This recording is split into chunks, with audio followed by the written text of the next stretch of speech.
Good morning, everybody out there in YouTube land. It's your T-shirted historian and Mr. Grimm. Hello. Hello. Oh my gosh. So this is the third can of Arizona green tea Fallout edition that I've tried because there's only 3 flavors, and I'm not drinking more than one a day because I kind of would like to not go to the hospital for caffeine overdose. And at 234 milligrams of caffeine per can, I just kind of think one a day is fine. But, okay, so this one is the Georgia peach flavor green tea. And it's a little bit carbonated, and I gotta say it's probably my least favorite. Because artificial peach and green tea just kind of don't go together. It's like if somebody could maybe it's the energy drink content in it that's making it taste a little bit weird, but I can only describe the flavor as if you bottled up the odor of somebody's feet, put it in So a you can. love it then? No, I don't. I knew you'd say that, but no, I don't like it. But if it's peach, it is supposed to taste like ass. So I guess so, yeah. White peach Red Bull is awesome. Okay, well, no, I'm not that a Red Bull guy. that is interesting, though, right? Red Bull always used to taste horrible, Mm-hmm. right? But it was like the first really big pure energy drink thing that was out there, and being kind of medicinal probably worked for it. Uh-huh. But now they're bringing out all these like normally flavored ones, trying to compete again. I think it's interesting. I used to go to the Asian store and buy bottles of Red Bull, and it came in little brown glass bottles. Hmm. Yeah, it's kind of neat. And it tasted a little bit more syrupy, but it also tasted a lot stronger. Yeah. For a while, I think Monster were doing these shots, Mm-hmm. and I got loads of those because a friend of mine was working for a storage company, and someone left like pallet upon pallet of those in there. So I got a whole bunch of them. Nice. That was like medicine, but it worked. Uh-huh. I imagine. Savo, are you still around? Did you leave? Yeah, I think Savo is on UK time too, so it's a reasonable hour for her. Or close enough. Yeah. Yep. All right. Well, we don't have any specific topic today. This is just the beginning of our season for Dungeons and Discussions, and kind of in an effort to grow the channel a little bit and maybe get some more viewer input. Keep you guys excited with the live shows and stuff. I want to field more questions from the audience to see what it is you guys really want to talk about as far as gaming and stuff goes. I mean, because we already explore all the news and everything else on all the other channel or on all of our other shows. So this particular show is more or less just kind of getting down to the nitty gritty of gaming stuff. Like those burning questions like Thaco or There is one thing I would like to bring up since we were talking about the news and stuff on the other shows. So our new friend, the Eclectic Goat, yes. she was trying to start up a channel talking about obscure media and TTRPGs and like exposing indie authors and so on to an audience, but without being negative, which is something we try but struggle with on the Week in Geek. Yeah. And it's just she has just posted that she's giving up on it, which is a pity because you just can't compete with all the negative content that's out there. No, I know, and that's my problem as well. I've said it more than once. Well, I mean, yeah, I could throw out tons and tons of clickbait and nasty opinions and all that kind of stuff. And I'm sure I could boost my viewership up, 5-fold pretty quick.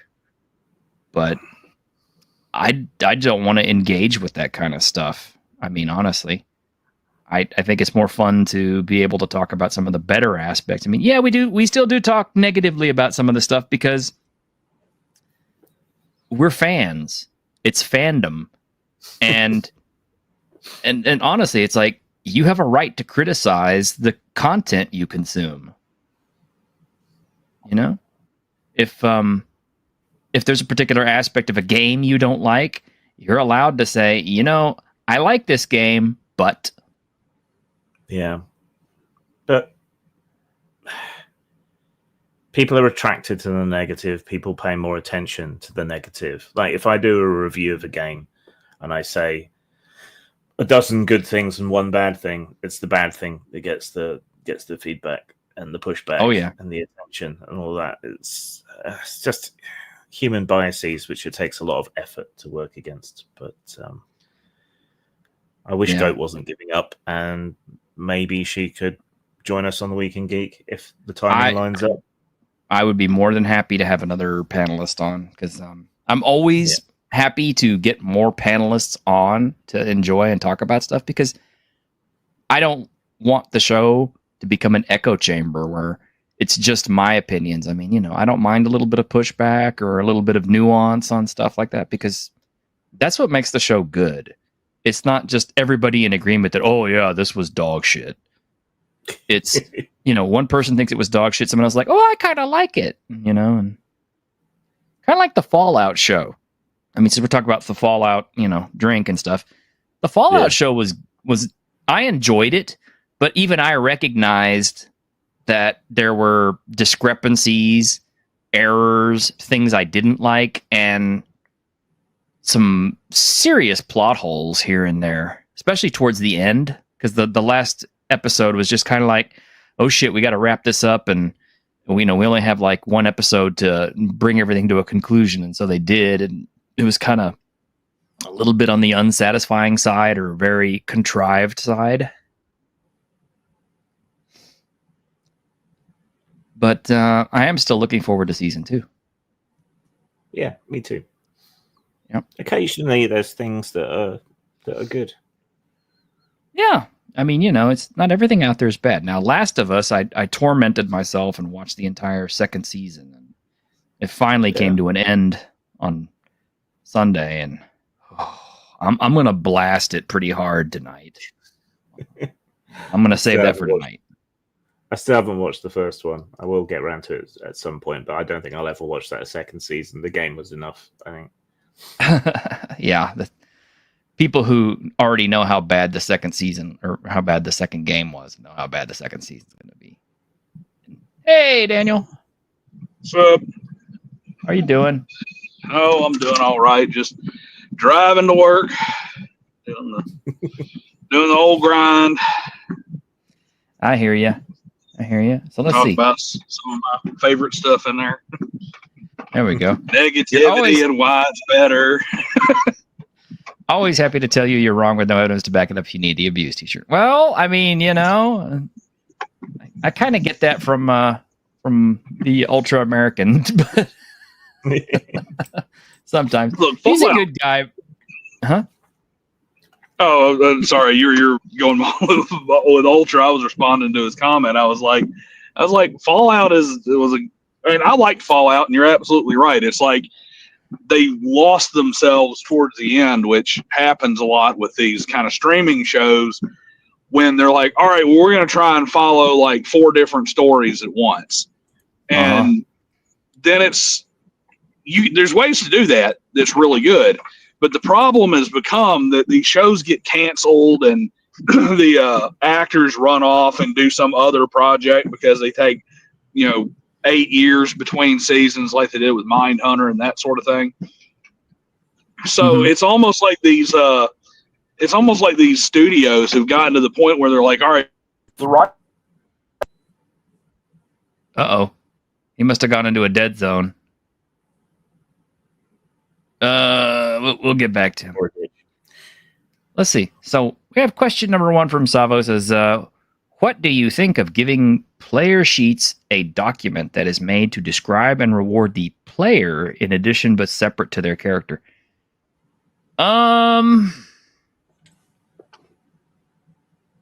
That's an interesting question. Studio producer.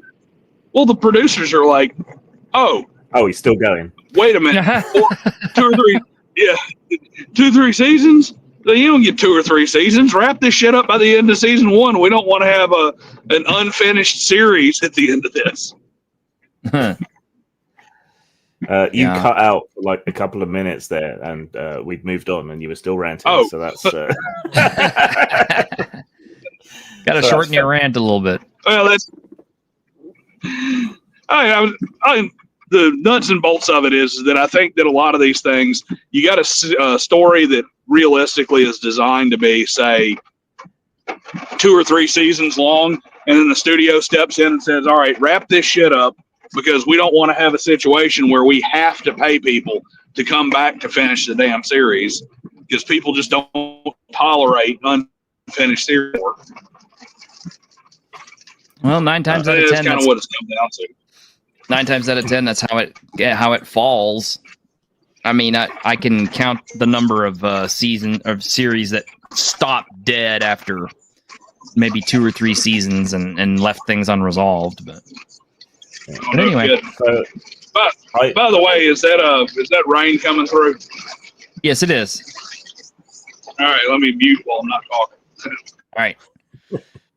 So, all right. So I have thoughts. Did you want to finish your thought, guys? Yeah, let me finish real quick. But on the one hand, I kind of think that player and PC separation should be a big thing, because you're not your character, and you never should be your character, and you should never be playing your character as you play yourself, because that's a big no-no.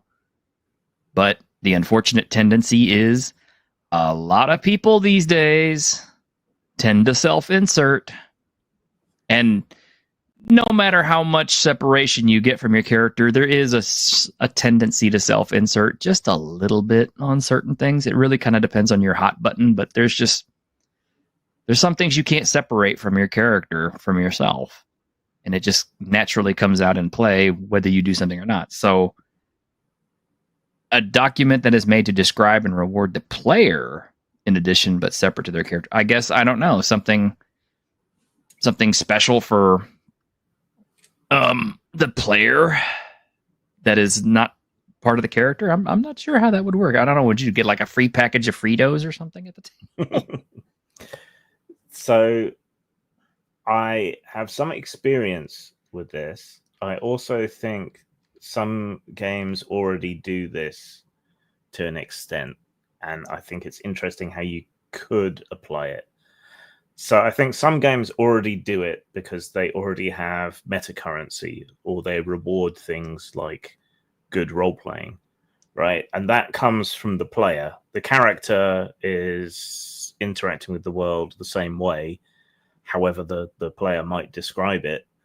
But we sometimes reward people with additional experience points or a bonus or whatever else for things that they have done that, strictly speaking, is the player rather than the character.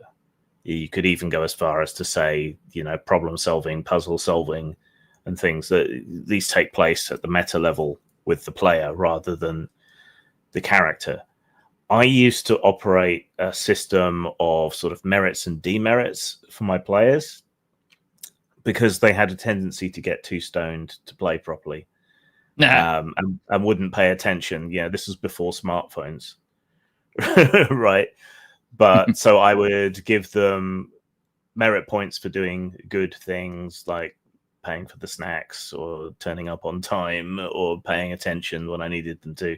And I would give them black marks when they fucked the game up for everyone else for one reason or another. And the good points they could cash those in for a bonus, and the bad points, I would cash them in for a penalty to force them to fuck up at something. That was okay. It did help refocus attention on the table, and I tried not to abuse it. But people did begin bribing me. So that was a problem. When I was in the Camarilla Vampire LARP Society, you had your standing as a member and you had your characters. And unfortunately, they started taking things you did out of character and giving you points for them that then translated into the game.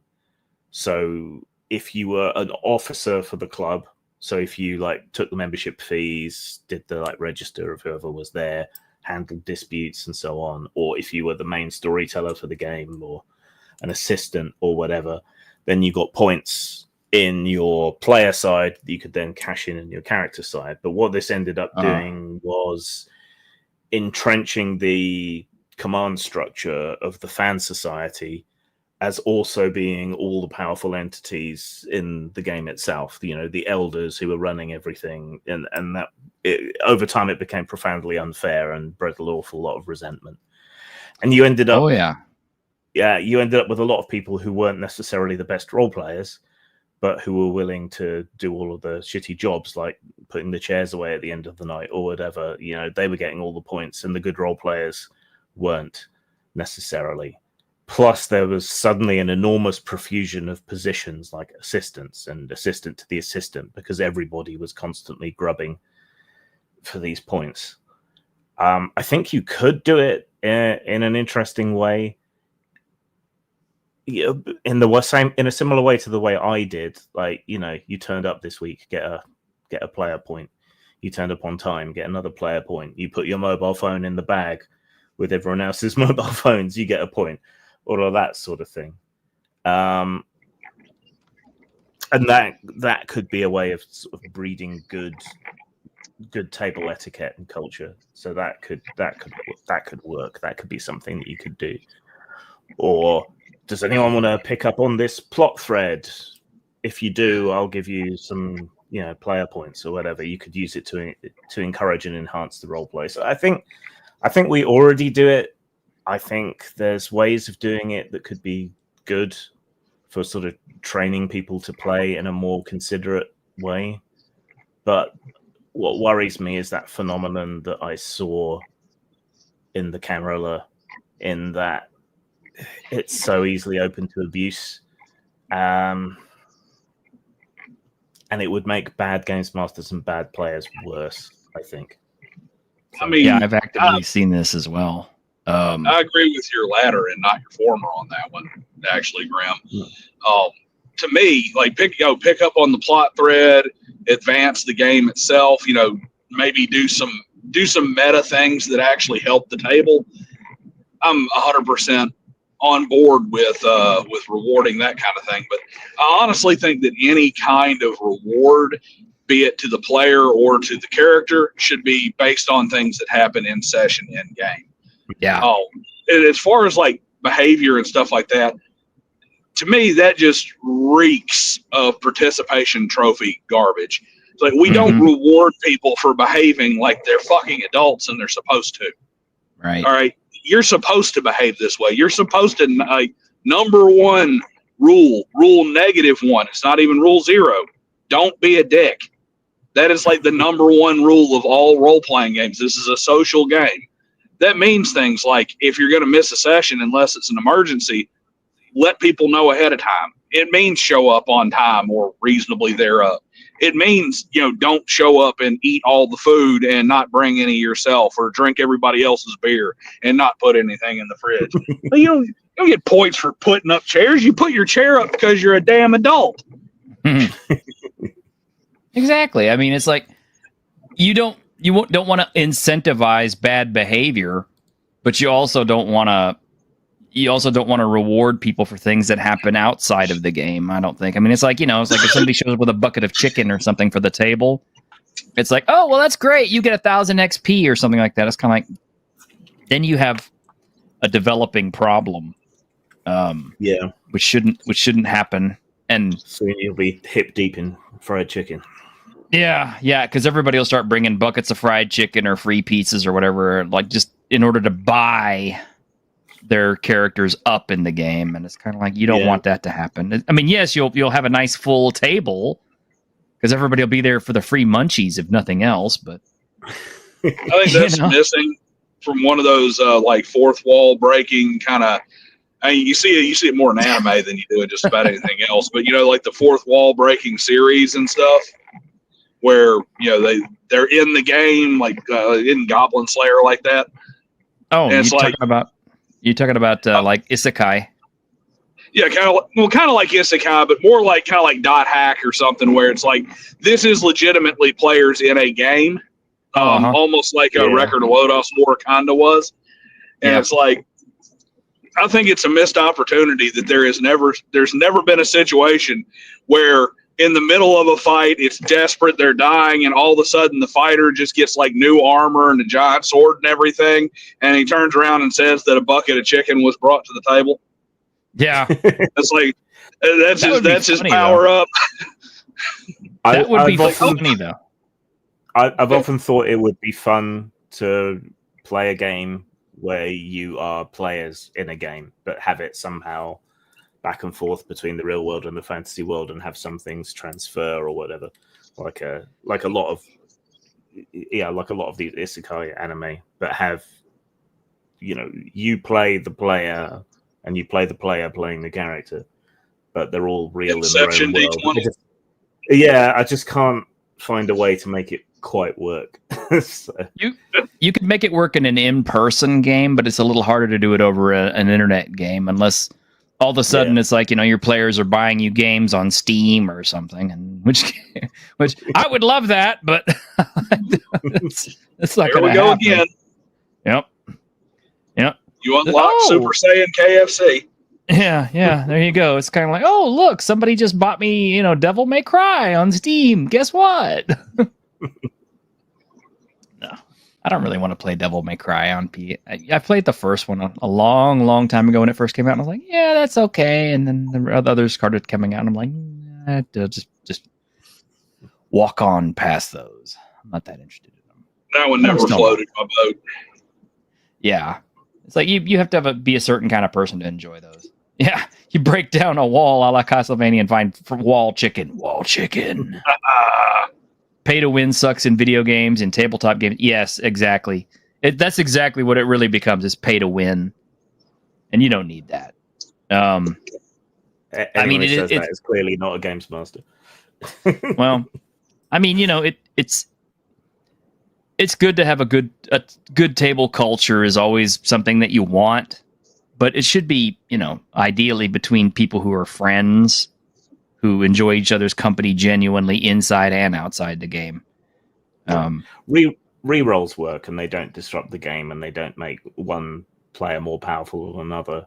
It's probably the most popular tip that we get on Tabletopless that isn't booty related. Rerolls.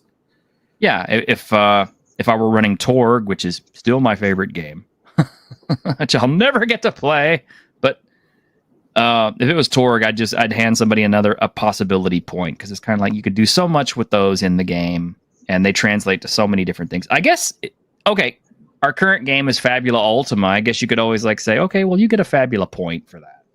Yeah, that'd be about the same thing. You should just retroclone Torg, call it Grot or something. Well, Ulysses Spiel has brought out a brand new version of it.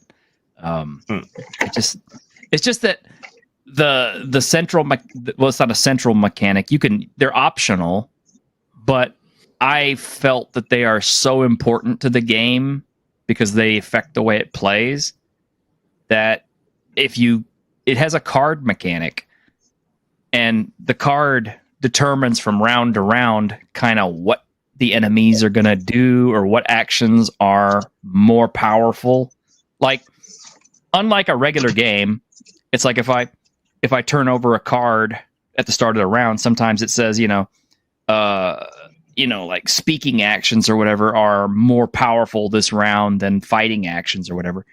And it's just like all of a sudden in the middle of your fight, your characters start soliloquying or doing the one-liners and stuff like that, just so they can get their power-ups. And I'm just kind of like, that's kind of a cool mechanic, because it just kind of breaks up the sameness of all the combats. Because that's exactly what we need in our TTRPGs is more player character monologues. Why not? It was fun back then. It's still fun. And it doesn't necessarily mean monologuing. I guess it beats the guy who just kind of sits there and doesn't say anything. Like, everything's a one-word answer, and then it's like, I attack with my sword. I'm over I'm overdoing it with that, but I mean, what it doesn't necessarily mean, like soliloquying, but I mean, like social actions or something like that become more powerful that turn than, like say attack actions, or minions get a boost versus the boss getting a boost, or players get a boost versus the enemy gets a boost, that kind of stuff. It's like almost a seesaw, but it's not really a seesaw, because sometimes you can saw and not just seesaw. But that was one of the fun things. Plus, all the players had cards in hand, which could drastically change the nature of a scene. Like, the evil bad guy is about to throw the switch on his doomsday device, and then one of the players throws down a setback card, and all of a sudden it's, like the villain, trips the switch, and he's like, Did we forget to pay the electric bill? What the hell is going on?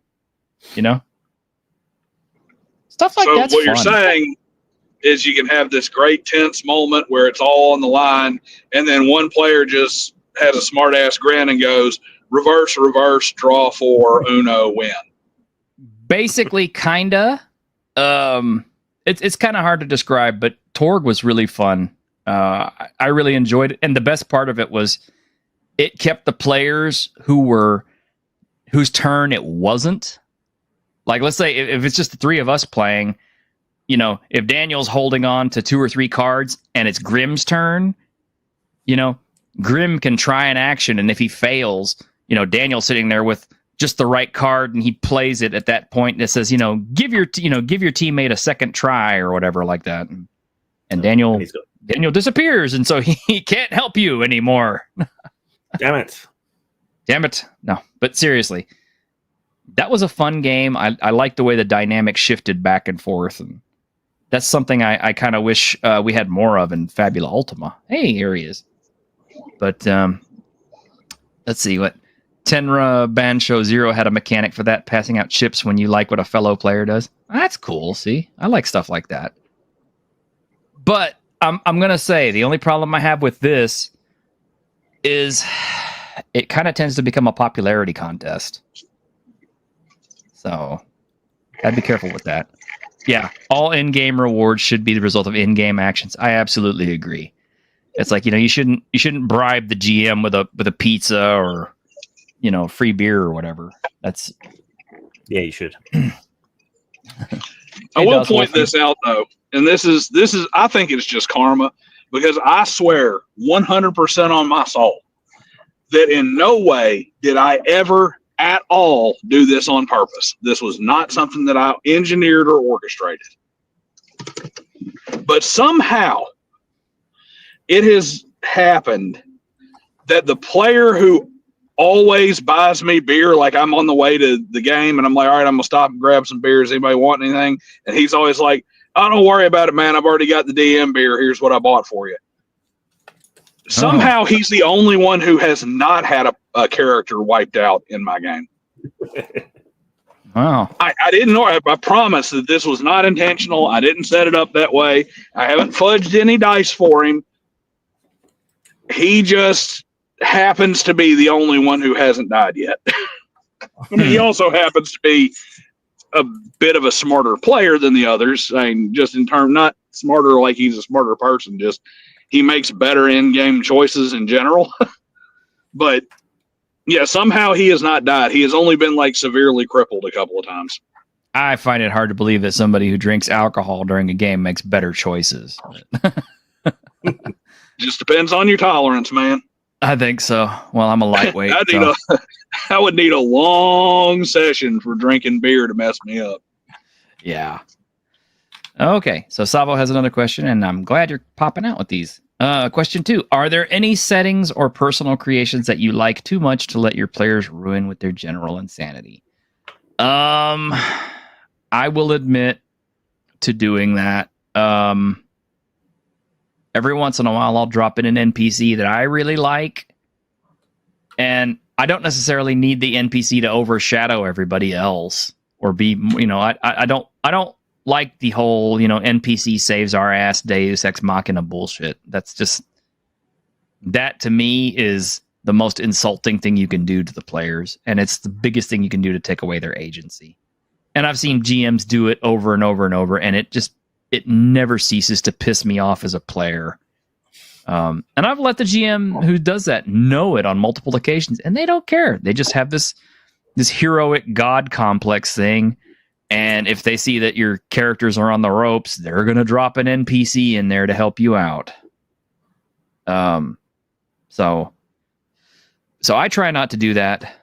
But if I do drop an NPC in to kind of interact with the characters, maybe move the story along or provide a little bit of exposition dumping whenever it's required, because the players are just like, I don't know what to do. I'm okay with the save your NPC if it's something that was part of a designed encounter. I mean, it definitely shouldn't be they're getting their ass whipped, make sure they don't die. It really ought to be this was intentionally set up for this, kind of like in Lufia 2 or something, where you fight the final boss at the very beginning and flash back and you come back better, you know? That's the first Lufia in the Fortress of Doom. That's right. Yeah, I love that game so much. I still have the soundtrack. But yeah, I mean, I guess I'm kind of guilty of that every once in a while, because you bring in something like that and you hate to see the players mess it up. I'm mature enough to handle it if it happens, but at the same time, I'm also a little bit like, okay, well, you're going to get what you deserve now. But as far as settings go, I don't care about the settings. The settings are just fun. They're just settings are there to be explored, ruined, fixed, altered, whatever. It's like, you go to Ravenloft, and suddenly, you kill Strahd somehow, take over his castle and start a big giant pizza and hot dog sausage stand out of the place. Yeah. Come to Barovia, have sausage and sauerkraut. I don't know. What about you? I really like to run a game of Degenesis, but I think people have to take it seriously for the setting and that to work. And people like to have fun in unpredictable and wacky ways. So, yeah. Finding a group at all is tricky. Finding a group in exactly the right headspace is even harder. Yeah. Question 3. If you had to make Dungeons and Dragons the musical to be played at a karaoke bar, what rules would you invent? Damn. That's a hard one. I had never even thought of translating it to karaoke. I guess first I'd have to get some AI to help me out with that, because the only rules I could invent would be, since it's Dungeons and Dragons specifically, I'd have to say that, your lyrics have to involve some Dungeons and Dragons IP, like Beholders, because that's their thing, and that's identifiable with their product. And I think certain other things are too. You completely missed the question about settings, because I had to take a work call, which is another place where I'm opposite you, because I'm chronic world builder and I enjoy having people explore and interact and live within my settings. And I generally avoid pre-planned and pre-made settings for that exact reason, because that's where I get my fun, is from world building. But D&D the musical, huh? What about D&D the lunchbox and D&D the flamethrower? Already got those. Oh, just yeah. Okay, so imagine playing D&D in a karaoke bar and having to sing all the actions. Yeah. Isn't that just Critical Role? I mean, basically, yeah. I would run the game, and then when you did an action, you would have to sing a song appropriate to it. So if you're in a fight with goblins, maybe you pick Kill the Poor by the Dead Kennedys. Or if you're picking a lock, Breaking the Law, of course.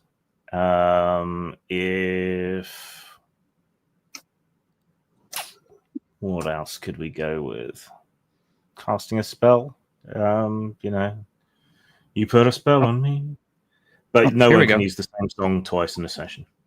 Here we go. like this.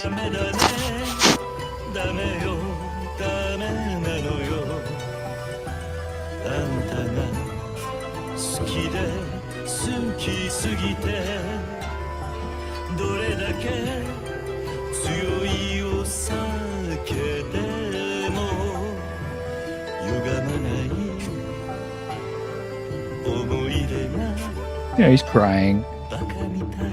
If it's, I'll say if it's foreign language, you have to be able to translate it yourself. Well, I prefer all my stuff in Japanese because I kind of halfway sort of understand it. I'm not going to lie and tell people I speak Japanese, but Like, why did your character run headfirst into the door frame? Because that's what he thinks the lyrics meant. yeah, maybe, I don't know. That's what the lyrics really meant. And the Japanese guy over there in the corner is like, he say run into wall. I don't know. I just don't think I would do that at all. First off, most of my players would refuse to sing or they wouldn't want to play the game. And then that's the truth. You have to have a certain type of player to do a certain type of game. I mean, obviously if you have your group of blue-haired whale land whale people who, have pronouns and all kinds of issues with, the patriarchy and stuff like that. You don't want to run the game where you don't want to run a game of gore for them. That would probably be like the totally wrong game to run for that group. Just saying. Maybe Fatal also, most likely.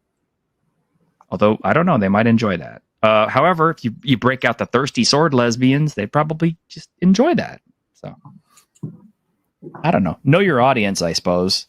If you have a group of like, I don't know, choir singers or whatever like that, or people who were, choir people in high school and they want to all gather around the table and sing out all their actions, I mean, let them. I mean, that's whatever. It's just not my cup of tea because as a GM, I'm sure as hell not singing anything. I can't even imagine it. You walk down the street and you see a couple of bandits fucking over him. No. I don't know. Anyway. Moving on. Okay. So one thing I'm curious about, and I haven't really had a chance to talk to Grim about this very much, so this is kind of an interesting topic for me, is, Grim runs a ongoing Fabula Ultima game, which I'm part of. And now Ironcaster is running a Fabula Ultima game, which I'm part of. So I'm kind of hip deep in Fabula Ultima right now. And the thing I love about Fabula Ultima is all the different classes and how they work and finding all the little nuances and fun ways that the mechanics all mesh together and make new stuff. It kind of reminds me of all the fun of 3.0 and 3.5 when it first came out and finding all the feat trees and stuff like that to make characters do all kinds of crazy crap that they couldn't normally do. A lot less complicated. Yes, a whole lot less complicated. My only complaint is that you can only pick 3 character classes, because if it was up to me, I'd be, picking from this and picking from that and picking from this, and I'd have like a character that was so short. You can only pick 3 at character creation. Right. So but you can't. Well, you can't pick up more classes later on, can you? I mean, like, I don't see any reason why you can't, as long as there's justification. Really? I think so. Dang. So I think it's only during character creation that you're limited. I will check. Yeah. Look that up. But yeah, I'm having fun with it. It's like my noodle slinging character, is using the gourmet rules, which nobody else has tried yet. And I'm kind of having fun with it. I'm kind of finding it a little bit useless to a certain degree, but kind of useful here and there. I mean, it's I don't have a really big problem with it so far, except for the fact that a lot of the magic slinging characters really burn through magic points real fast in that game. So they need more mechanics for replenishing MP. Because otherwise casters are going to run out very, very quickly, or you're going to be limited to just one fight per day. Because the rest of, after your one fight during the day, then you're going to have to go rest so you can get all your MP back. Because you've blown them all during a fight. And this has been consistent with every caster I've run. The Necromancer, mage character I've had ran out of NP real fast. My Gourmet runs out of NP real fast. Spend inventory points on magic energy potions. Yes, you may have as many classes as you want. What? I was about to say. Yeah. Ironcast says you've got to get one maxed first. You can only have 3 unmastered classes. Yeah, that's what I thought too. And yeah, the game is intended to go to 50 or 60. Yeah, that was my understanding too, is you can only have 3 until you get to level 10. So. But Django, you play the Mothership, huh? Horror dystopia. But Grim, I was kind of curious what you think about all the crazy, weird mechanics and stuff like that, especially some of the ones I'm throwing at you. I think of it in the context of a JRPG and the kind of wacky stuff that goes on there. So it kind of works. Yeah. Mal surprised us yesterday with the 200-point damage multi-attack. Yes. I'm still trying to figure out how he did it, but very well. That was after doubling, remember? Oh, so it was 100. He spent all his inventory points on elemental shards. It was vulnerable to fire, and he used a wellspring for flame at the same time, I think. Yeah, and he initially thought that character wasn't going to be all that powerful, and I'm just kind of like, no, dude. But that's another thing about Fabula Ultima too, though. I have found that you can over-specialize a character and become a dinosaur. Like, if you just pick, Guardian, Weapon Master, and, Berserker and all that, it's kind of like, okay, well, you're just exclusively geared for combat, so you're not going to figure out jack shit in social situations or solving situations. And you're going to constantly be sitting back there going, duh. So,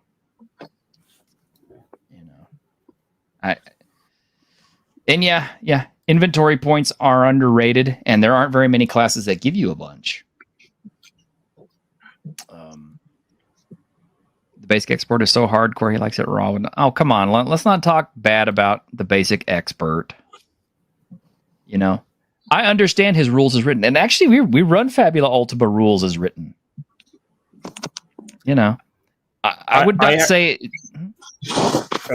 I have one point of dispute with the basic expert in that he regards rules as written being anything in the book, including alternative rules. Right? So he regards, if you use a bunch of the optional rules from the back of the DMG or whatever, that is rules as written rather than the rules as presented. So I would disagree. I would say if you pick and choose which additional rules you're going to swap in or use, then you're no longer playing rules as written. You're playing a customized optional rule set. So I would kind of agree with that too. I mean, to me, rules as written is whatever the basic rules are. If you start throwing in options, then you're no longer playing rules as written. You're playing a different version of it, or you're playing a modified version of it, which that's okay too. Yeah.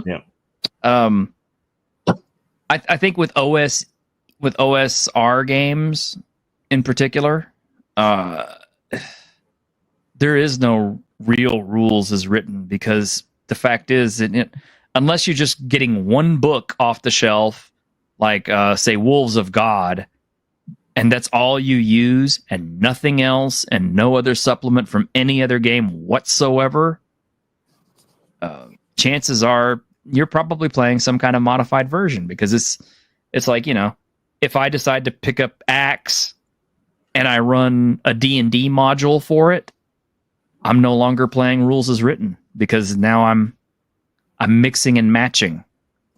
Despite the fact that the stuff integrates seamlessly for the most part, there's still some differentiation in it. So I don't know. I mean, and I'm not saying anything bad about Basic Expert. I'm not saying anything bad about the Brawl SR. I mean, you know, if they want to run their stuff the way they interpret it as being, you know, rules as written, that's fine.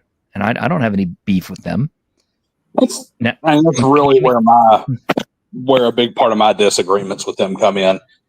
First off, I always say this, and it is truth, even though it's a little bit of a pedantic argument.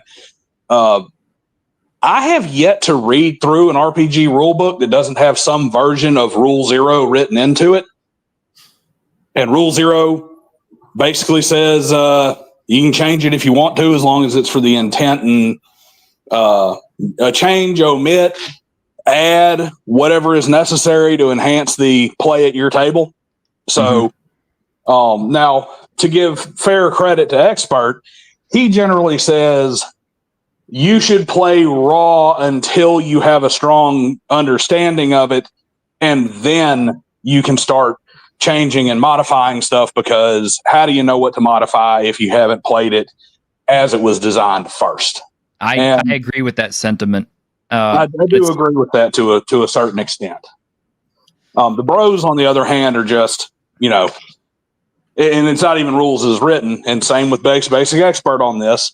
It's not rules as written. It's rules as the Basic Expert interprets them, or rules as the bro says they were written, not rules as you read them to determine the how it's supposed to work, or rules as, you know, as works for your table. This is our specific way of interpreting how it's supposed to work, and that is the only correct way to play raw. And then with Basic Expert, just does a lot of bad faith arguments. That's my biggest problem with him. You agree with him and he's fine, and he'll put a cogent point together, but the second you start challenging him on something, goalposts get ripped up and jogged across the field, and you know, the same kind of stuff the bros do, where they quote tweet everything so they can bust the threads up into 1,000 pieces. And that stuff just annoys me. Well, that's why, one, I don't argue with them, and two is like, you know, like I said, I don't badmouth Basic Expert. I've had John on the show many times talking about his stuff and other things. I genuinely like the dude. You know, but it's like anything else, man. You know, it's like I feel like we should all of gamerhood in general, like all of us, should be able to agree to disagree on certain things, especially when it comes to gaming and rules and everything else. It's like, okay, let's say, you know, Grim wants to include Fabula points in his Warhammer game. Yeah, that's kind of a twist, but is it game breaking? I don't know. I guess it would depend. But just because we don't, but I mean, even if we don't agree on it, it's not something that, you know, we're just going to go to war over. I'm not going to, like, you know, take Grim to task out on the boards and say, he's like, oh, Grim's such a dumbass. He's got Fabula points in his Warhammer game. What the fuck? It's a Grimdark game. You're not supposed to have cheery Fabula points in it. You know?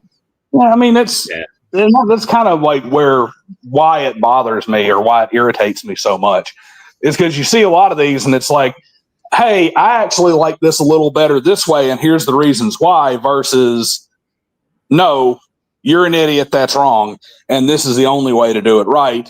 And on one side, it's, hey, we agree to disagree, or I think this works better for me. And on the other side, it's, this works better, period, because that's the way it was written or the way I interpret it, and you're an idiot if you don't see that my way works better. And there's some things where you need to have those discussions and arguments. You need to have those back and forths, because when they're done in good faith, you put a lot of information out there. And I always say, you don't argue to change the person across from you's mind. In most cases, you argue so that the third party people who are looking at it, that person who maybe doesn't know, can see a couple of different well-defended positions and say, you know, this one makes sense to me. I want to try it out. But when you have a side that will not see the other side in any way, will not give anything. Right. And Magnificent Devil has a good point. Says, yeah, on the other hand, if Grim adds Fabula points to Warhammer, then goes online and says Warhammer's broken because of the Fabula points, then it is a self-inflicted wound. Yes, exactly. And we had Arch on a few months ago. Alexander McCrease, the guy behind Axe and the guy behind Ascendant, who literally brought up this very same thing. He was talking about how somebody was emailing him, telling him that the Gladiator was broken for Axe, and Alex asked him, said, "Well, are you using all the rules that I created for this and this and this?" And the guy replied and said, "No, we didn't use any of that stuff because we found it was too limiting or whatever, or too hindering." And then Alex was like, well, don't complain to me about my stuff being broken if you're not running it as I wrote it or as I intended it to be written. Yeah, and you see that a lot. You see that a lot with D&D and stuff too, where it's like, the same guy who's griping and complaining that something doesn't work right or doesn't function right is the same guy who's like, well, I always play with these homebrew rules that immediately eliminate that. I'm very famously, as famously as I get, a big alignment guy.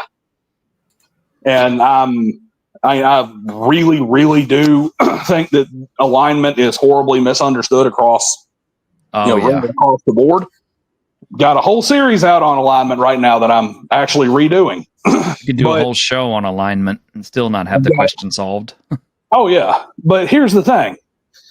When you look at like 3rd edition Dungeons and Dragons, I'll sit here and go, this is broken, this is busted, that's busted. I'm like, well, are you using the alignment rules? Well, yeah. No, alignment, that's just for role play. I'm like, no, because this broken character you just put together violates about 6 alignment restrictions.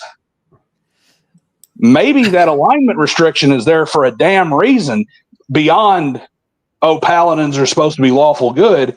Maybe it's because the raging sneak a smite is not something that should happen in the game.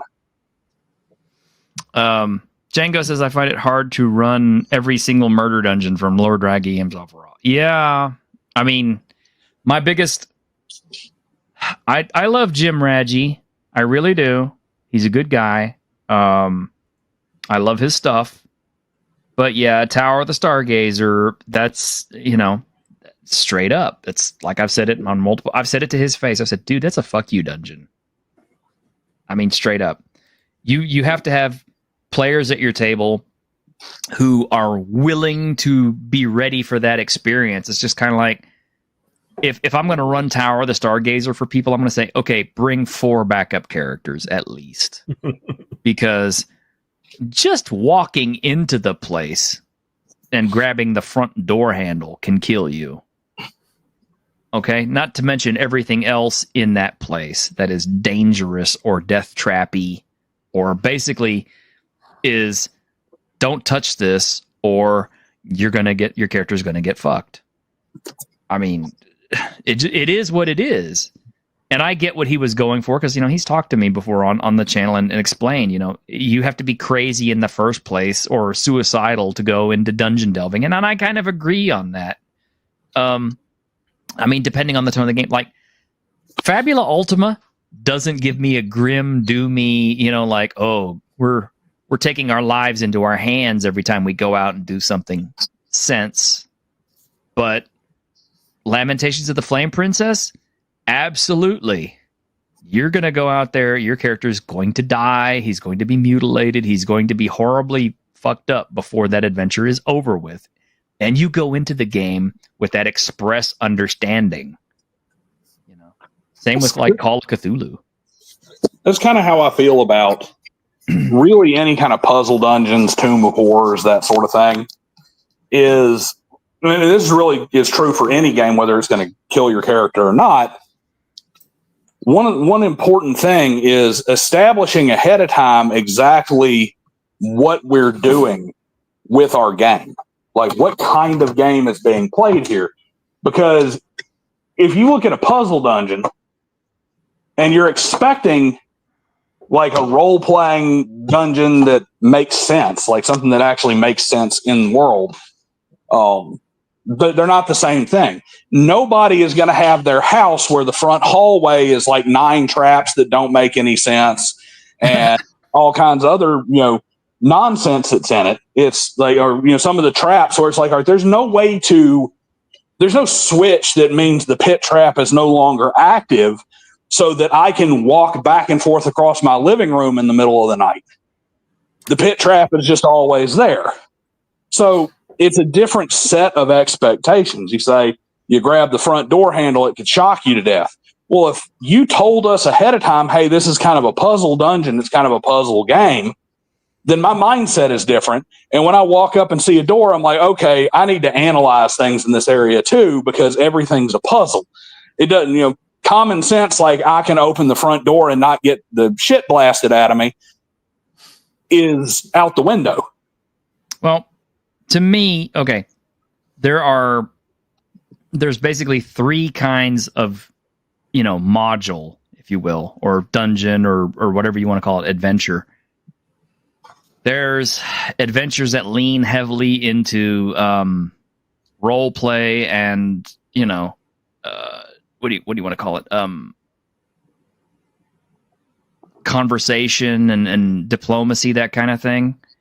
And those are okay. I mean, if you have characters who are set up for that, your barbarian who wants to crush everything is going to be bored out of his mind. There are kind of your regular type dungeon adventure settings where it's underground. There is some modicum of traps. There are monsters, but you're more or less kind of free to come and go and do however you wish. And then there's that third type of dungeon, which I call them fuck you dungeons. But really what they are is they're dungeons that aren't designed to challenge your character. They're designed to challenge the player. And I include Tower of the Stargazer. I include Tomb of Horrors in that. And what is it? Bitter Frost or whatever that Reggie has. That one's just nasty. And that in the fact that those are, they're supposed to, they're not role playing adventures. It's like, okay, your character shows up, he's got all this cool background and all that sort of stuff, and then he dies in 3 seconds because he accidentally set off the trap that has the deadfall that drops you into the zombie pit with the spikes and shit in it, and it's like, oh well, okay, that was your character. Have fun. Yeah, I mean, you're not using like Tomb of Horrors. You're not using it properly if it just shows up in the middle of your campaign. Yeah, your bard is probably not going to have a lot of fun in the Tomb of Horrors. And conversely, your barbarian is probably not going to have a lot of fun in the Tomb of Horrors. Probably not. The barbarian maybe a little bit more than the bard. Yeah, but see, that's the thing. It's like those are dungeons that are designed to challenge you as a player, not your characters, because your characters are going to do dumb shit if you're playing your characters as characters. They're going to fuck with the box on the wall. They're going to walk through the green devil mouth. They're going to do everything wrong because they're characters and they're naturally curious, interested, and have some kind of faith in the protection of their items that they're carrying and their fellow PCs to help them out. I think you know exactly what I'm about to say. Because like I ain't said it before about the Tomb of Horrors. Mm-hmm. I've said this 1,000 times. That it's funny, if you want to see a group beat the Tomb of Horrors or have a really high chance, give me a group of people who've never played D&D ever and let me sit them down with no dice, no character sheets, no nothing, and explain to them that we're going to do an exercise where they need to go through and figure out the puzzles in this dungeon without dying. And I use Tomb of Horrors. I call it a training manual. It's actually the best training module for role playing, because if you beat it, you have to go into it thinking as if it's you, not just your character. Because when I walk up to a pit of darkness that I can't see through in a tomb, an ancient tomb filled with traps and dangers, my first inclination is, I don't know what's in there. Get me a 10-foot pole and let me stick it in there and see if it comes back out a 7-foot pole. Whoa. Okay. PC's a PC's inclination, a D&D player's inclination is, there's something in there clearly.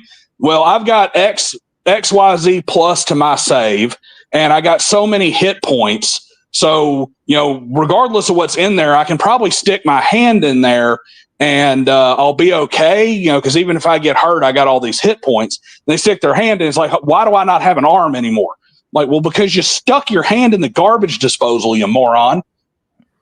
No, just no. Okay, look. I don't agree that Tomb of Horrors is a training module. Just like I don't believe that Tower of the Stargazer is a good first adventure, despite the fact that it is geared to first to third level players. Because if that's what you're training your players on, and let's be real, you're training your players on this, not the PCs. Yes.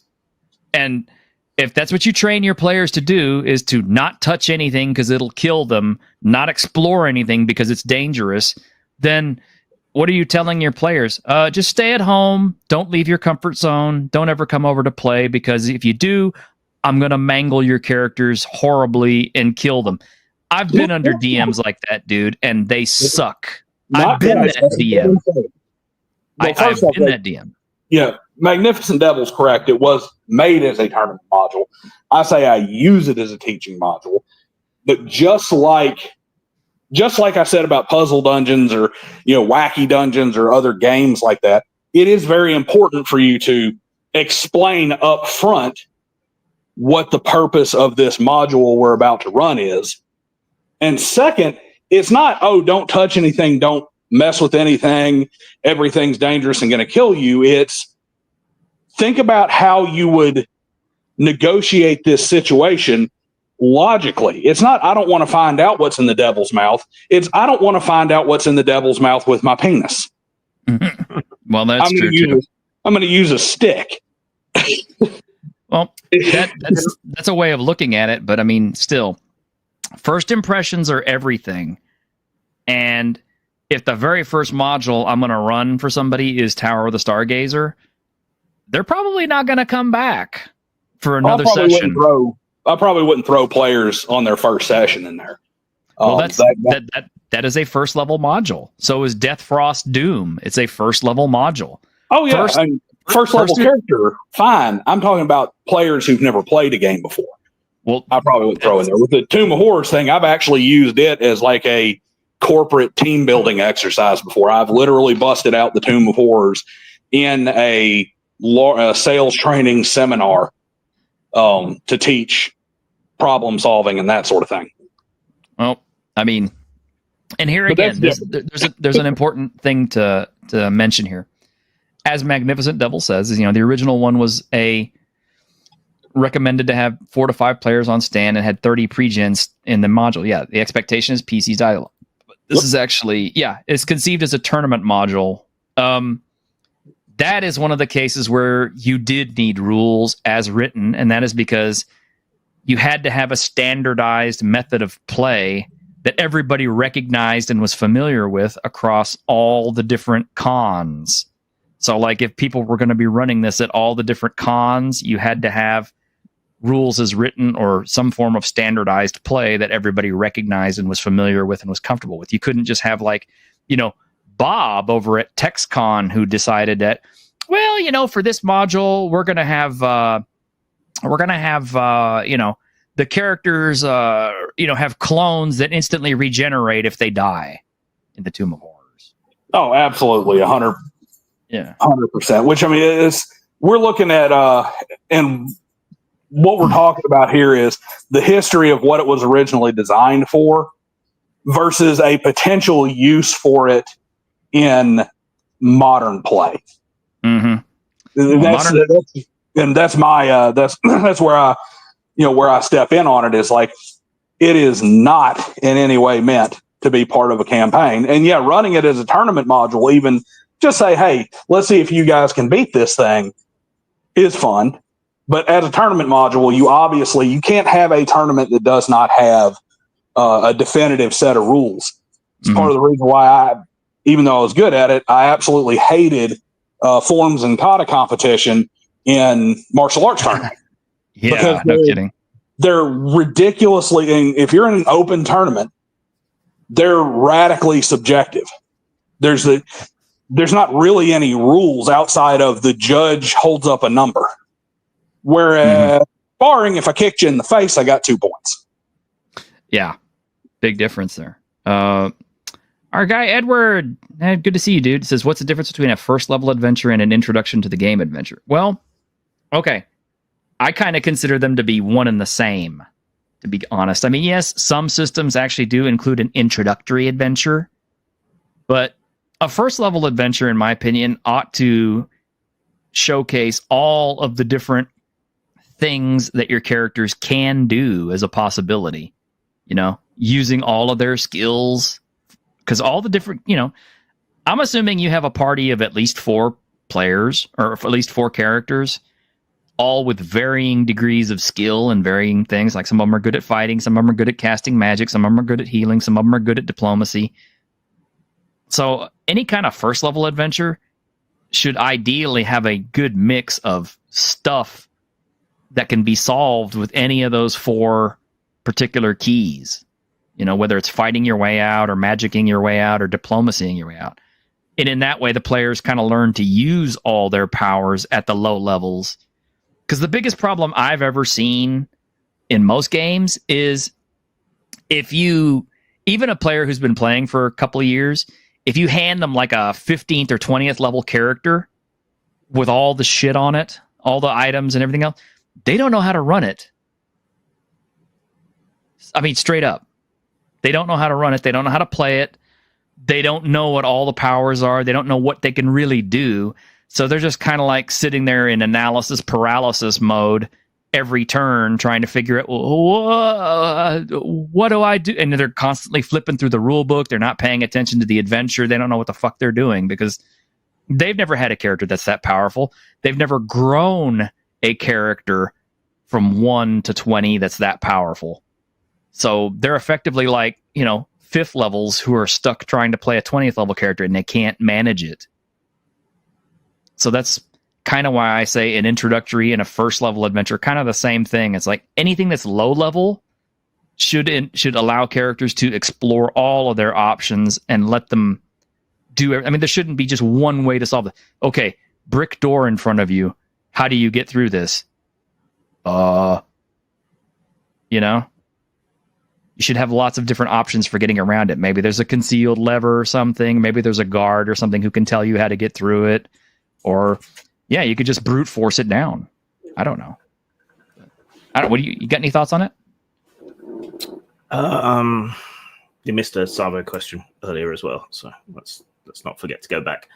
A first level adventure can be an introduction to the campaign, or a jumping off point for a campaign, that sort of thing. An introduction to the game is different. You want to present people with as many different aspects of the rules as possible. I'm not a class level type guy, so these things tend to cross over a lot more in non-class level games. But I think an introductory adventure, like you're going to want a social situation that they have to navigate. You're going to want some combat. If you've got any specific subset rules for things, you're going to want to bring those in some way. You're going to want to showcase how the system handles different things, different aspects.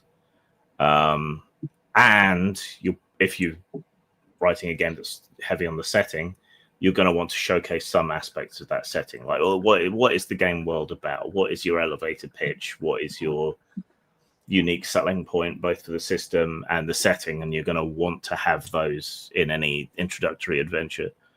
One adventure that kind of fulfills both for me is one of the ones in the original Dragon Warriors books, because it's kind of a dungeon that doesn't make an awful lot of sense to start with. But when you get to the end of it, what it is it's a set of traps and puzzles and so on to protect what is essentially King Arthur's knight's swords. And then if you pick up one of the swords, like, you take on the mantle, and you're supposed to become a hero of the land in some way. So that's a good sort of motivation and jumping off point for a campaign in whichever way you want to take that. Edward, I'm not sure what you're really asking here. You said organic progression is great for a home game. Aren't they all home games? Aren't they all? Unless you're running a tournament. But what about introducing new gamers to a new setting rule set? Well, I mean, we just kind of covered that. It's like, I think I agree with Jim on. I think I agree with Rem on that one.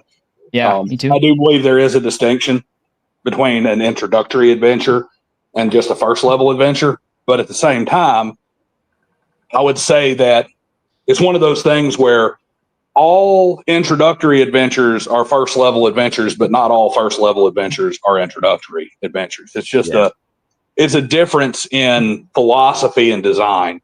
In an introductory adventure, you're wanting to maybe display, especially the primary mechanics, you're wanting to display them a couple of different ways, a couple of different times, so you can learn different ways to use the actions and teach that you can't, it's not just one way this skill works or something. And you're wanting to have that broad variety that covers a lot of bases, a lot of different mechanics, maybe even has distinct roles for each, class or role or whatever you have. Like the apartment that came with Cyberpunk Red is a great introductory adventure. Great introductory adventure. It's got, ways that net running can be used to handle it. It's just got all the different roles and modules in the apartment are functional. Yeah, but Chow's Request is the same way on one of the other games that I have, and I've used that same module during our Cities Without Number run, and there were lots of different ways listed to get into that place.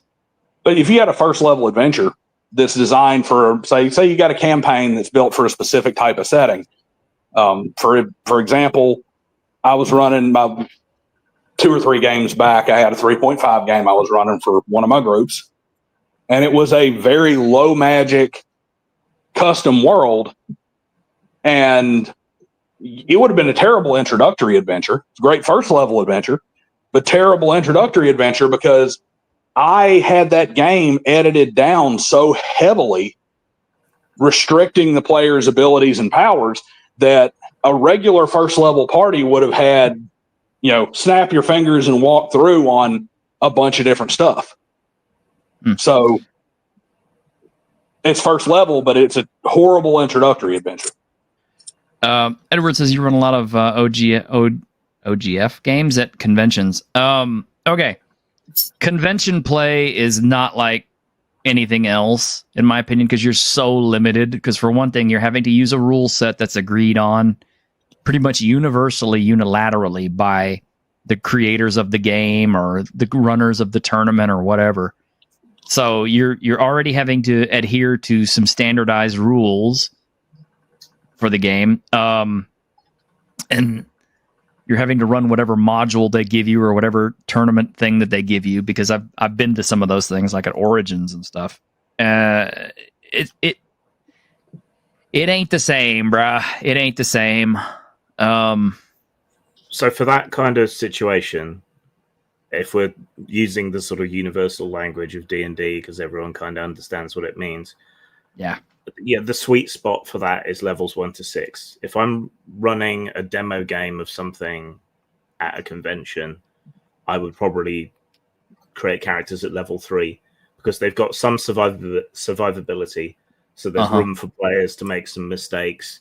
They've got a few slightly more advanced powers, but they're not all powerful. It's not too confusing. So that is where I would put it, because you want to show more than you would have just as a first level character. You're probably not going to hook people with that.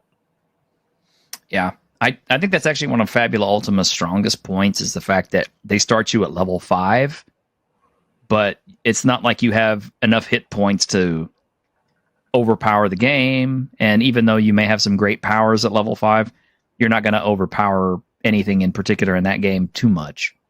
Yeah. But I mean, you know, all level systems are different. You know, a level 5 in D&D is not a level 5 in Fabula Ultima. No. Hell, a level 5 in D&D is not a level 5 in D&D. You know, a fifth level character in AD&D is roughly comparable to a first level character in 5th edition. Pretty much. That's also true. But anyway, we've got another question here from Savo. Says question 4: if you had to make generalizations about North American versus European versus East Asian RPGs, what might they be?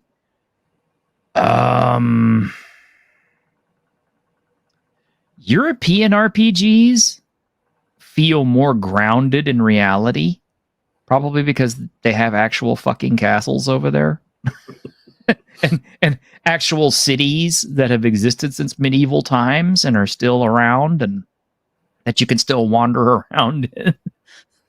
So there is a more grounded sense of reality. Because, I mean, you know, let's be honest, European history is old. It's way old. So I tend to find that most European RPGs are a little bit more grim and gritty and a little bit more realistic and kind of a little bit more fun. I mean, if you like that kind of thing, I hate to say that all European RPGs are grimdark, but they kind of are, sort of. I mean, just from my dalliances with them.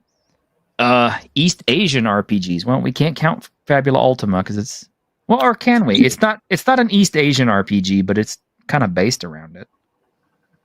It doesn't have the character of native Japanese produced RPGs. No, it doesn't. So what was the one game that you ran that I missed out on and I bought a book for and I never got to play it? And it was actually made by, yeah, there was Tenra Basho. And yeah, we didn't play that yet. I got a copy. We didn't play it yet. There was Convicted Drive. There was Ryutama. Ryutama is the one I'm thinking about. Okay.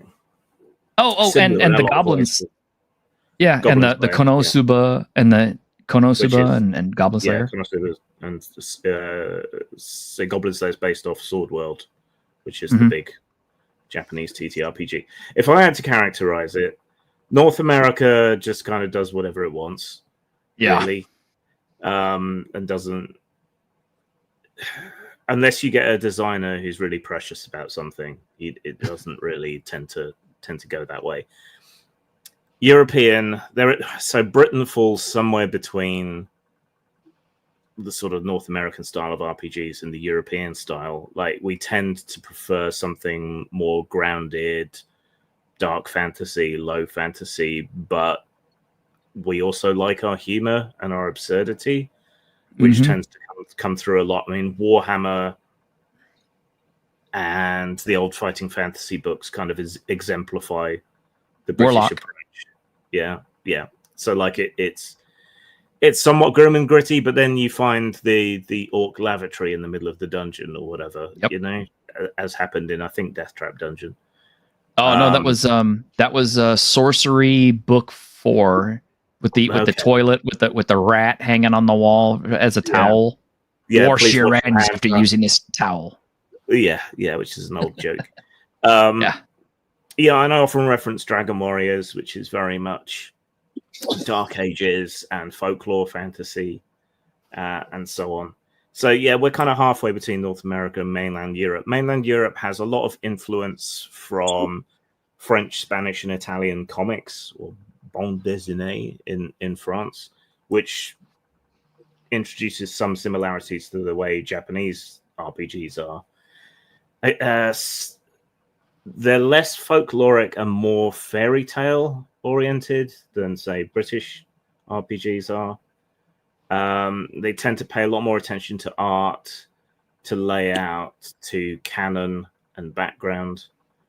So you get more of a sense of a kind of set world to which your character should conform in those sorts of games. Japanese RPGs, it's less about the setting, which is often quite similar, taking a lot of ideas from computer games. Mhm. But their style of role-playing game tends to be very procedural. Do this, then this, then this. Like Convictor Drive, every game session is meant to follow a very particular pattern. Games like even Ryotama, which is fairly open, or Goblin Slayer, like you have to do combat in a very particular structure and way of doing things. So it's a lot like aspects of those cultures. Otherwise, I think there's a lot of bleed through back and forth.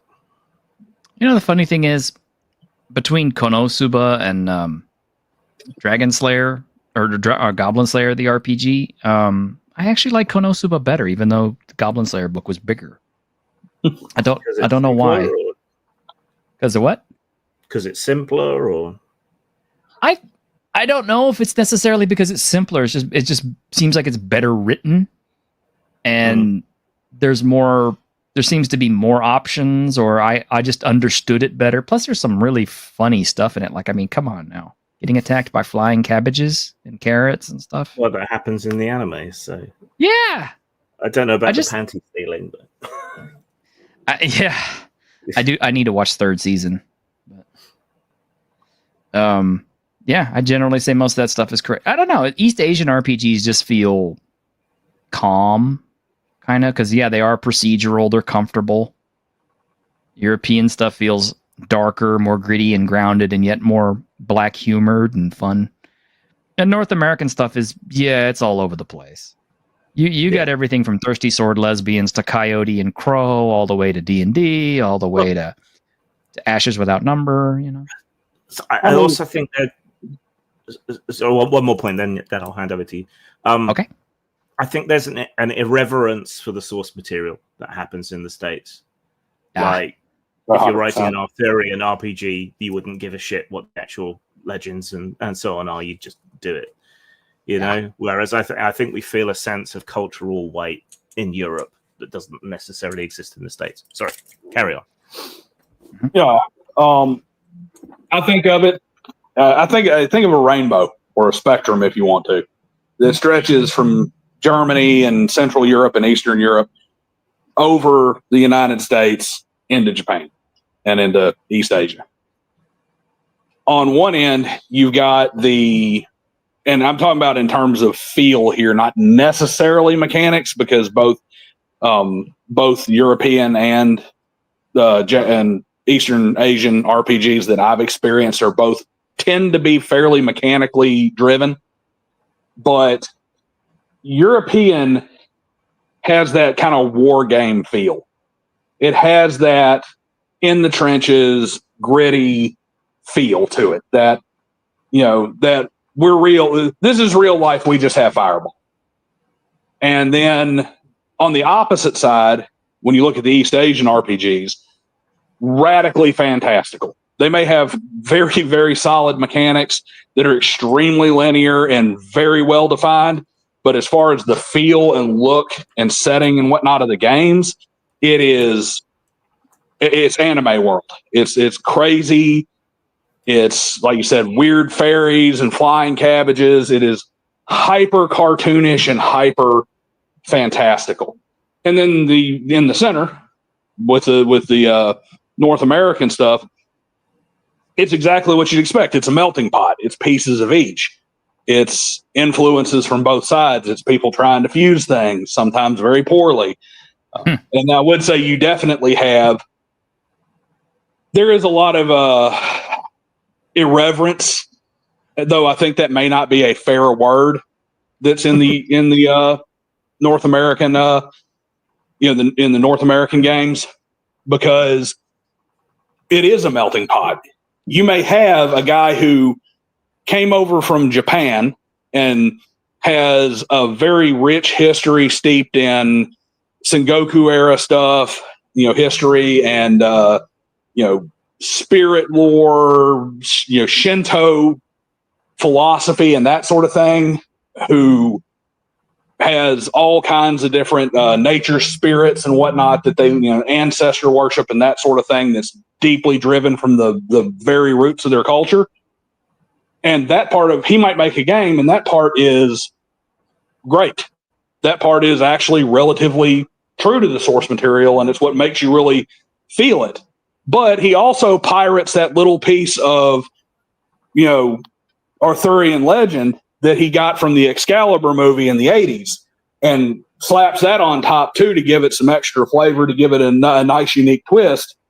And it's incredibly irreverent in a way, because it's like, this has, it's cool.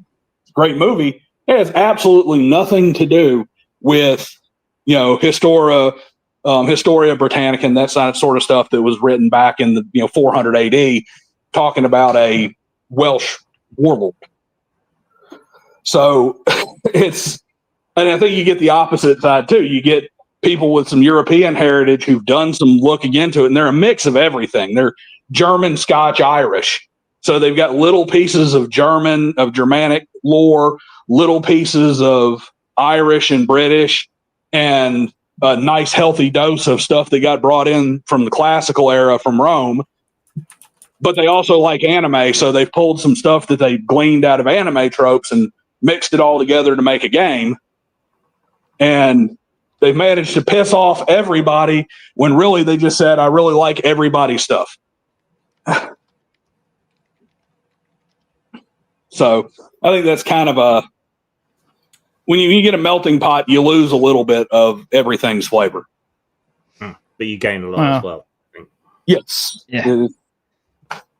I don't know. It's like cooking, I guess. If you threw every spice in your rack into the pot, it'd probably taste like shit. But it can be pretty bad. Like I said, there's good and bad, and we all know that there's good and bad. Edward asks, are there Korean TTRPGs? I've seen Korean TTRPGs, but I've not actually seen any written by Koreans. It's the problem. Yeah, I'm unaware of any Korean native TTRPGs. But Call of Cthulhu is huge in Asia as a whole, and in Korea in particular. I guess having a madman with nuclear weapons directly to your north, it helps with that vibe. I suppose. I don't know. Yeah, Call of Cthulhu is big everywhere, and obviously Japanese RPGs are more prevalent and available in Korea as well. Oh. And then you have the Jubensha thing as well. Sorry, they're all too busy playing Lineage. Here we go.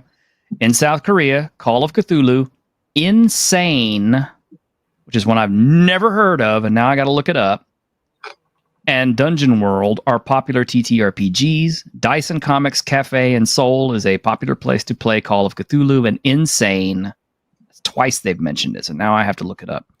Dungeon World, with its freely available rules, has been a popular choice for years. Additionally, Troubleshooter Abandoned Children is an example of a Korean-developed tactical RPG that has garnered attention. Now, I've seen Troubleshooter on Steam, so in this case, I don't know if there's a tabletop version of it and a computer game version of it or not, but that's one I was actually planning to get at some point. That one sounded but now I have to look up Insane. So that one sounded like a bad translation of like a Columbine headline. So Insane Troubleshooting children, whatever. Insane is a Japanese RPG by the company Adventure Planning Service. It's a multi-genre horror RPG, which is a direct reference and is influenced by Call of Cthulhu. Figures, huh? It has several settings outlined in the various source books, such as modern Japan, Victorian England, a time loop setting, and the SCP Foundation. I like this. Their most popular RPG in Japan is a comic fantasy game called Make Your Kingdom. But their best known one in other countries is Shinobi Gami, which had a Kickstarter translated into English some years ago. There are also some games that have gotten fan translations like Kankole RPG. Damn, see, it's like we go down some serious rabbit holes with this stuff, and now I could see Grim putting together a list of must buy to try, must buy to try, must buy to try. Yeah, well, I've got to wait for them to be translated, unfortunately. But yeah, I am super interested in Japanese RPGs because they have developed so independently but they do things really differently, and it's interesting from a game design point of view. Well, I mean, the fact that they use D6s for everything. Yeah, because they couldn't get polyhedral dice for ages. And if it ain't broke, don't fix it. Yeah, I mean, why not? I mean, okay.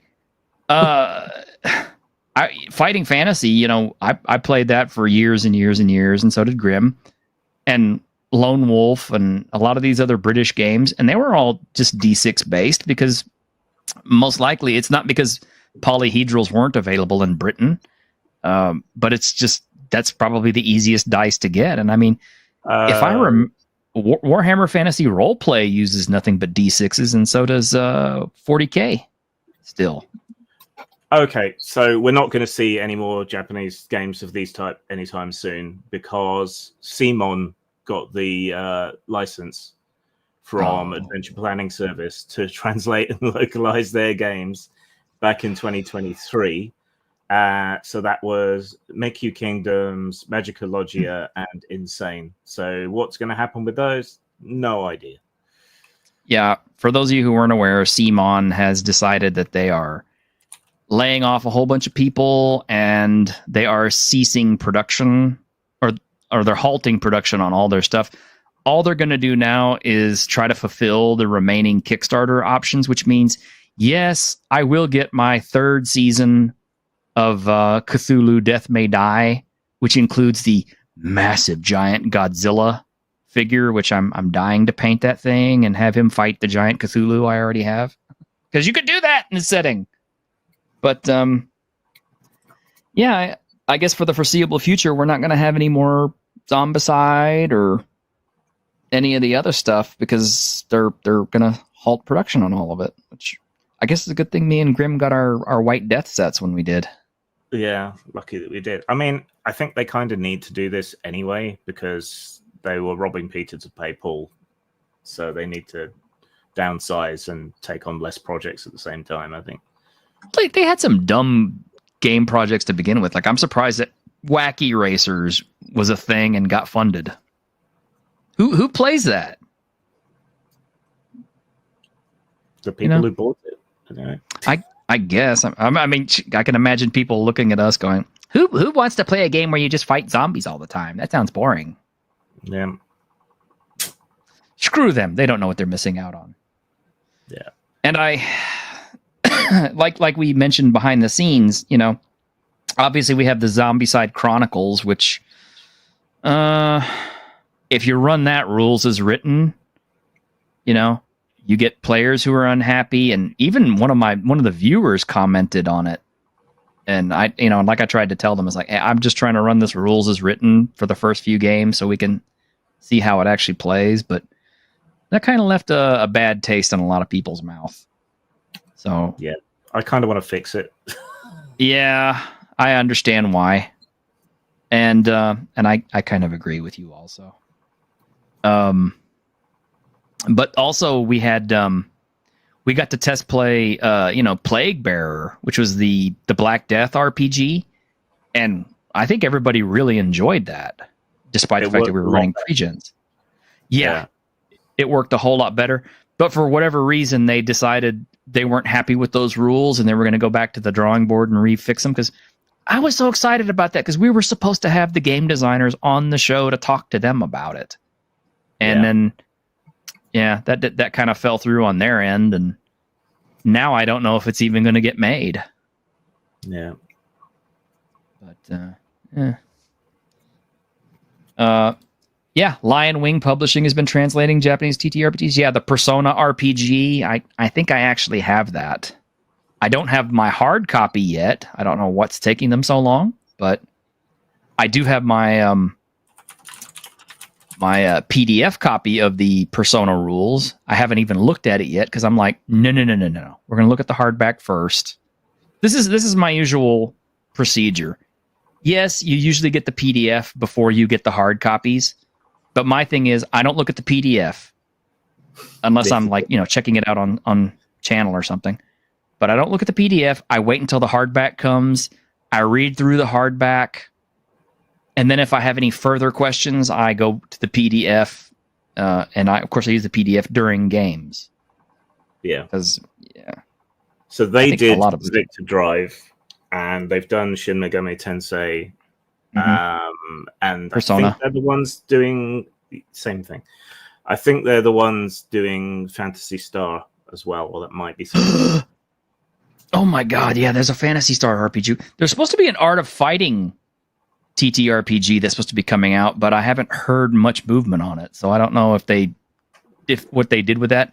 I know that SNK as a company is hurting right now because City of Wolves did not sell as much as they thought it would, which I wanted to buy it, but $60 for a fighting game is just, I mean, where it's only fighting, you know, I paid $60 for Street Fighter 6 because there was an exploration and a character building element to it. There was all kinds of other fun stuff in addition to the fighting game.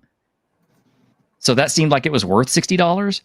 But this is just straight up 2D fighting for the most part. And I'm like, I'm not going to pay $60 for that. And plus, they have 3 years of DLC, which means that's 3 years that they'll be putting out. Ooh, we got season 1, season 2, season 3 for like, you know, $40. And we'll give you, you know, 3 or 4 new characters to play. And I'm just like, I'll wait till that shit goes on sale. And yeah, I mean, I'm sorry. It's just, I got car payments, man. I can't afford to spend money like that. And the president of SNK just stepped down, probably because he was embarrassed at the City of Wolves, because they really tried to push this game as hard as they possibly could. They had Times Square advertising. They had a Super Bowl ad. They had all kinds of stuff. They were really, really trying to push this game as their big, hot hype seller. And I think it only got as high as 5 on the Steam sales list. And I'm just kind of like, because your price point was too high and your game doesn't promise enough to warrant a $60 price tag.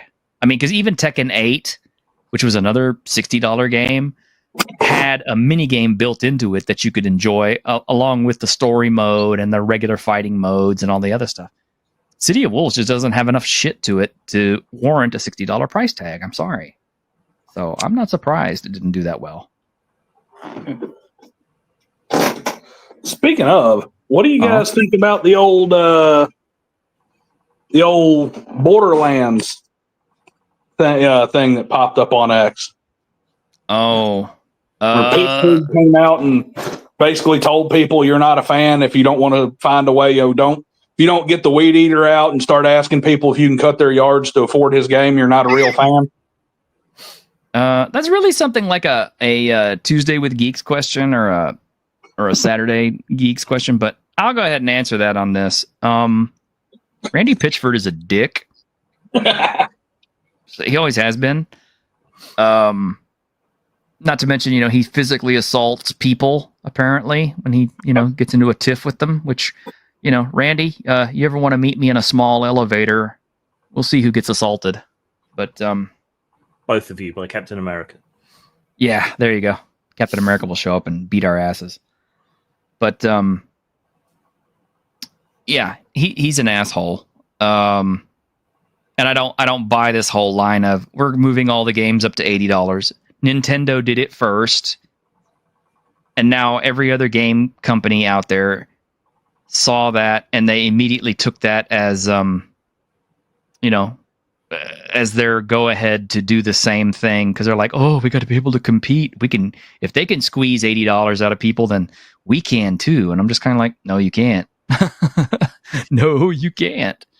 And I'll be honest, most of the games I've been buying lately, because I'm hurting for money, are cheap.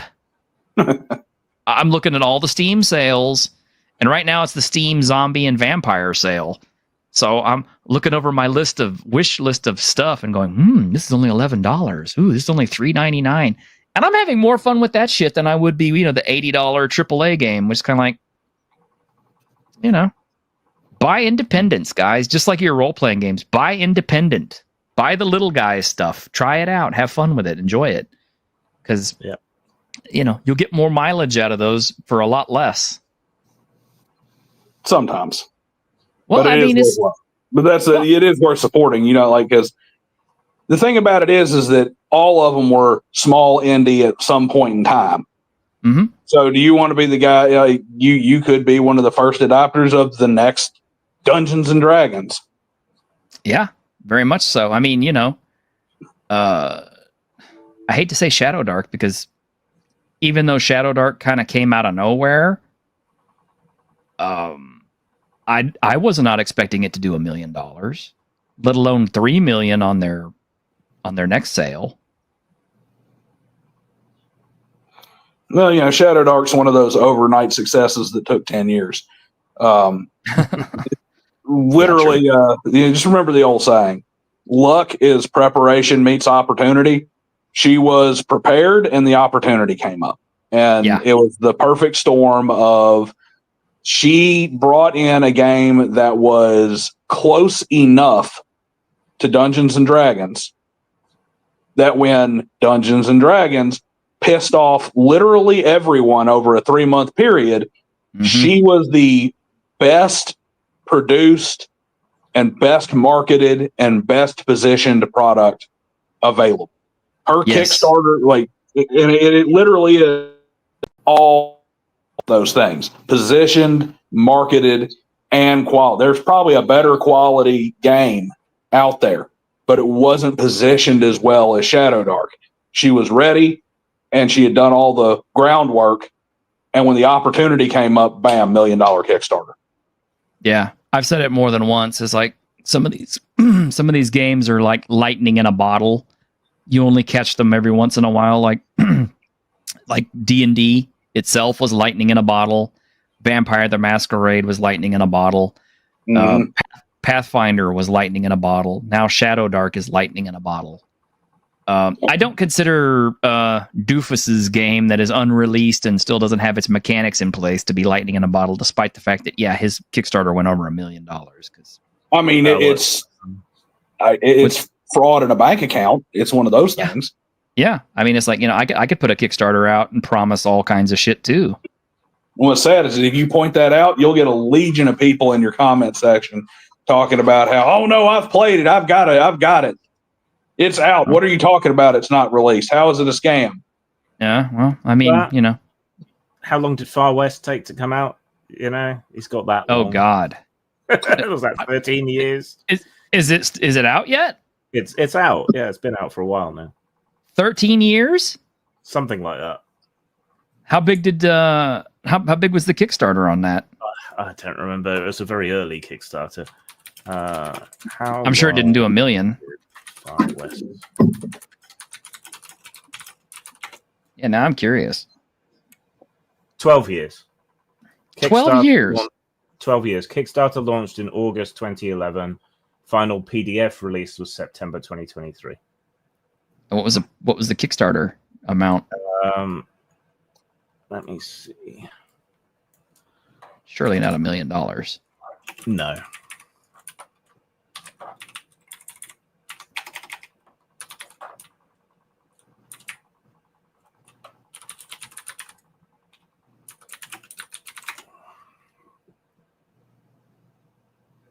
It raised about $50,000 from over 700 backers. Oh, that was a lot for back then, though. It is, but holy Jesus, you think about that. That's like $5,000 a year. He may as well have kickstarted it, pick it up an extra shift at the Circle K. What pisses me off is I had begun working on a Japanese / Kung Fu Western mashup game at about the same time. And I decided not to follow through on it because that was coming out. Yeah.